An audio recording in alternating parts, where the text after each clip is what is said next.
Hey guys, may kikwento ko sa inyo tungkol sa tunay na kaibigan. Ito.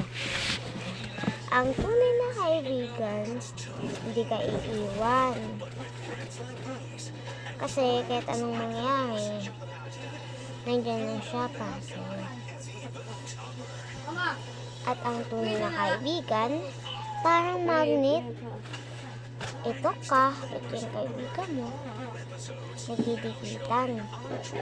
Kasi, kung magnet, dumidikit sa bakal, hindi sa plastic. Diba? At ito, ang tunay na kaibigan, ipagmamayabang ka. Kunwari, ganito.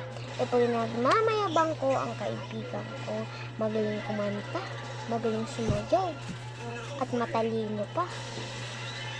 Pagyayabang mo yun. Ayun. Napakatalino talaga ng kaibigan ko.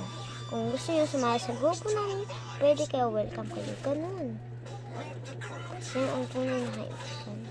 Ang tunay na kaibigan hindi nagtitirahan. Hindi nag-uutangan. Kasi yan ikakasiya sa'yo. Mag-utang ka sa kanya.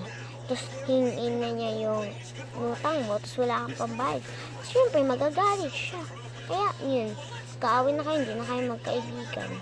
At ang pagpipirahan nyo naman siya. Punta kayo sa restaurant. Nakita mo, 50 pesos lang yung paborito ng best friend mo.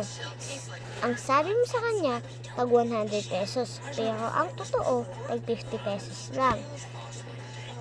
Kaya humingi ka sa kanya ng 100 pesos. Pagbigay mo sa 100 pesos, sinuklang ka ng 50. Naging sayo ang 50. Tinago mo. Tapos yung pagkain, binigay mo sa kanya. Ganon. Diba? Masama ang pinipirahan ng kaibigan. At manloloko pa. Ito kasi, ang manloloko yung kaibigan. Ito yun. May jowa ka. May best friend kang pinakamamahal mo. Lagi mong linelibre. Binibigyan ng pera. Lagi. Pero ang ginawa niya?